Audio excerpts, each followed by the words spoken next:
Question 8. When a question asks you for the criticism that the reasoning in the argument is most vulnerable to, you are dealing with a flaw question. On a flaw question, your job is to find the error in the argument that you've been given. But of course, in order to find the error in the argument, you have to understand it, which means breaking it down into its conclusion and its evidence. Here, the conclusion is flagged for us by the conclusory keyword so at the beginning of the last sentence. So, Fabric Soft is the most effective fabric softener available, we are told. Of course, an advertisement would say that, and whenever you're given an advertisement on the test, know that the argument you're going to be given is going to be real bad. And this one is.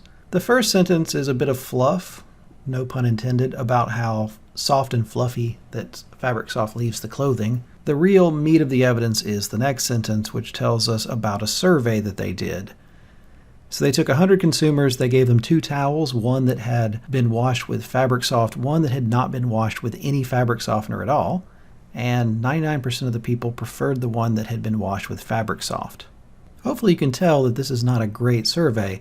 So in the survey they're comparing Fabric Soft to no fabric softener at all, but the conclusion is about Fabric Soft versus all available fabric softeners. Just because people prefer Fabric Soft to having no softener there, period, doesn't mean that they prefer Fabric Soft to every other fabric softener available. Now the question stem tells us that we're looking for something that the argument fails to consider.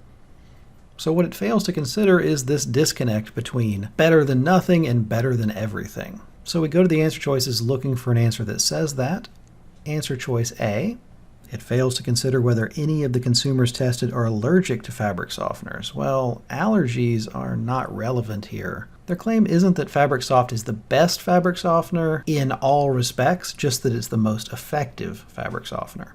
So answer choice B, it fails to consider whether Fabric Soft is more or less harmful to the environment.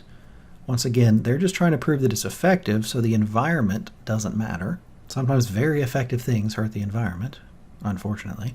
Answer choice C fails to consider whether Fabric Soft is much cheaper or more expensive than other fabric softeners. The conclusion is just that Fabric Soft is more effective, so the expense doesn't matter to whether it's effective. Answer choice D fails to consider whether the consumers tested find the benefits of using fabric softeners worth the expense. Just like C, answer choice D is not about effectiveness but cost. That means that answer choice E must be my answer.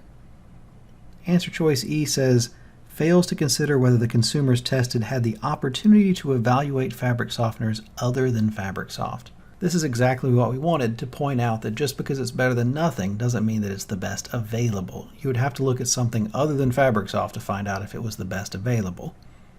So answer choice E is the answer.